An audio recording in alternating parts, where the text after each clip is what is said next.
This is Chapter 1, Section 3, Basic Concepts of Democracy, and this is the final section of Chapter 1. And so after this, we'll advance into Chapter 2, which will focus more on the U.S. specifically and the history of our government. So basic concepts of democracy is what we're looking at. So only one vocab term for this first section. And again, it is a little bit misleading because in a non-virtual setting, I would break these notes up over 2 days. But virtually, I'm going to get them all done at once and hopefully a relatively short 10 to 15 minute video. So first term we have up there is one that you've heard and one that you've probably used since elementary school, the idea of majority rule. And so it's the principle that the will of the majority controls the action of government. So whatever the most people want is what happens. These terms, I don't think you actually need to write them down because we're going to go into each one with a little bit more detail with their own slide. But these are what your textbook lays out as the basic concepts of democracy. And this isn't necessarily just American democracy, although obviously that's what we're focused on. This is just democracies in general. So the first one up there is recognition of fundamental worth and dignity of every person. Then we've got respect for the equality of all persons, the faith in majority rule and the insistence upon minority rights, the necessity of compromise, and then lastly, the widest degree of individual freedom possible. So we're going to look at each one of those with more depth. So the first one being the worth of the individual. And so while individuals have worth within a democratic society, they do have to do things that they may not want to do for the benefit of all. So a good example of that those of you with jobs can probably relate to is the idea of paying taxes. And so this is the idea that we as individuals probably don't want to pay taxes, but I think that most of us could agree they do serve some public good and that they provide things that us as individuals couldn't provide for ourselves. Like we couldn't pay for and build a road that we wanted to drive on by ourselves, but when we pool all of our resources together, we could. The same could be true of providing a public education or something like that. So just because the individual is valued, it doesn't mean the individual gets to do whatever they want. So respect for individuals means that serving the many should not be a case of simply benefiting the majority over the minority, but of trying to meet the needs of all individuals in that society. So meeting the needs of what everyone needs in the society, not just a select few or the individual.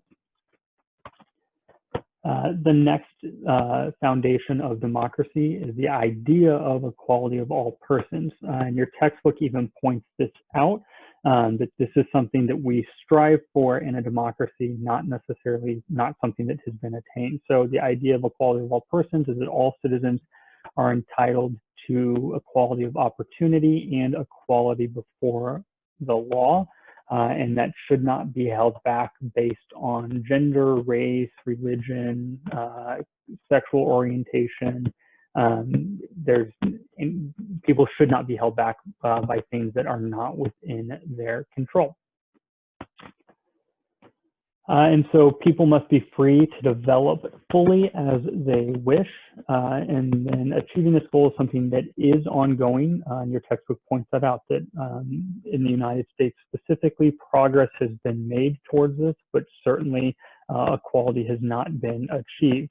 And so an example of some progress towards this would be the 1954 Supreme Court case of Brown versus the Board of Education that ruled that segregated schools, by being segregated, were implicitly unequal. And so we'll look at some Supreme Court cases that deal with the idea of equality of all persons later in the semester, but Brown versus the Board of Ed is our first example of that.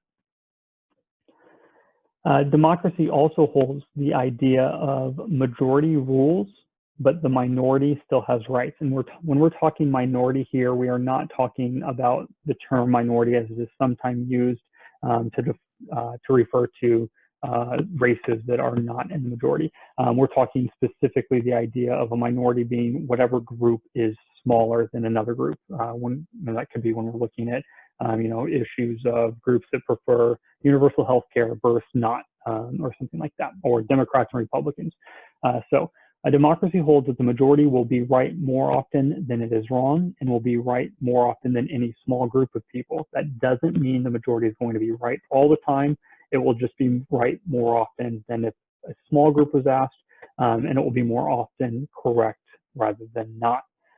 So while the majority may not always make the best decision or even the right decisions, in a democracy, there are systems in place where those decisions can be improved upon and changed over time.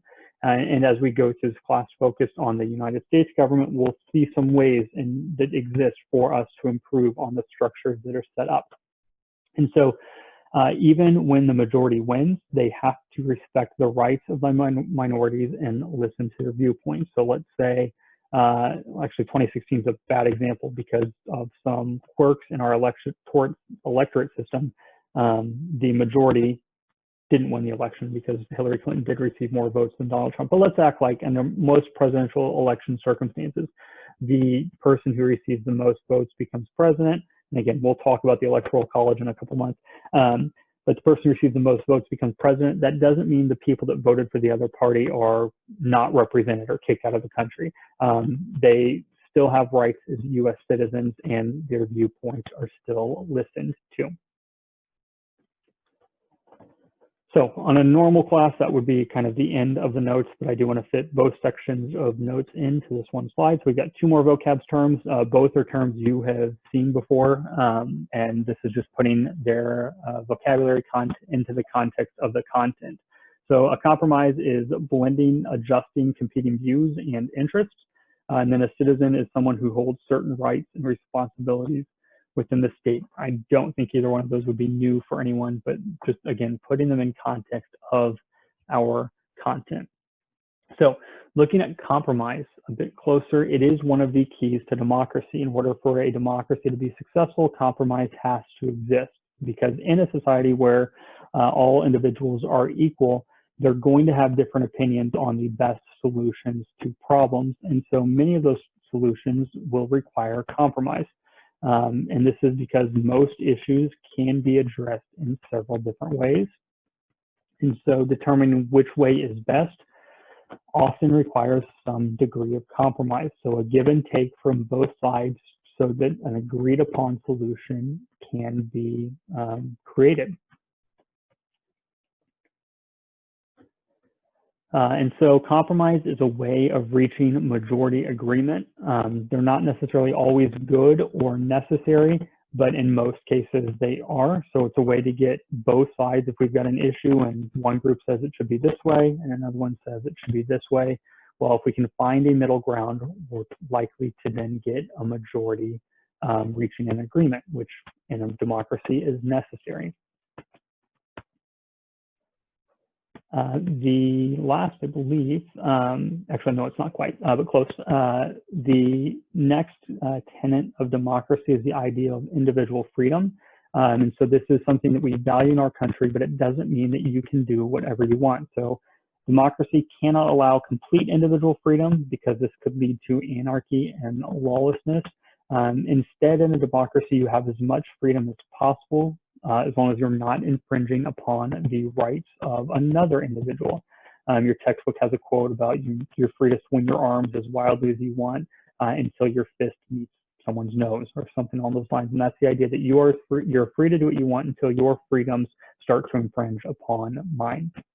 And so this is a constant balance that is attempted to be struck between the citizens and the government trying to allow people as much freedom as possible, but also maintaining security within society. Next, we have the idea of citizenship, and this is something that is a foundation of our democracy. And so in our democracy, citizens have rules that they must, or laws that they must obey in order for the democracy to continue. But there are also responsibilities, things that aren't required for each individual to do, but if no one does them, then the government and democracy would fail. And so on the next slide, we're going to differentiate between things that you have to do as a citizen and then things that you should do as a citizen. So duties that are required of you in an American democracy by law. So serving on a jury, if you are called, if you get a summons to appear on a jury, you have to report. Same thing with serving as a witness on a trial, attending school, paying taxes, obeying laws, registering for the draft. Gentlemen, when you turn 18, you get a little postcard in the mail that says you have to register for a potential draft. You also have to respect the rights of other citizens. Those are all things that you must do within a democratic society.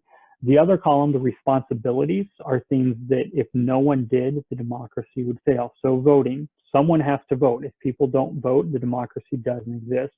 Volunteering for different organizations, things like that, is necessary within a democratic society. Participating in civic life, so on top of voting, maybe running in an election. And then what you are all doing now, maybe not by choice, but understanding how the government functions or gaining that understanding is critical for the democracy to be passed on from generation to generation. That is it with these notes.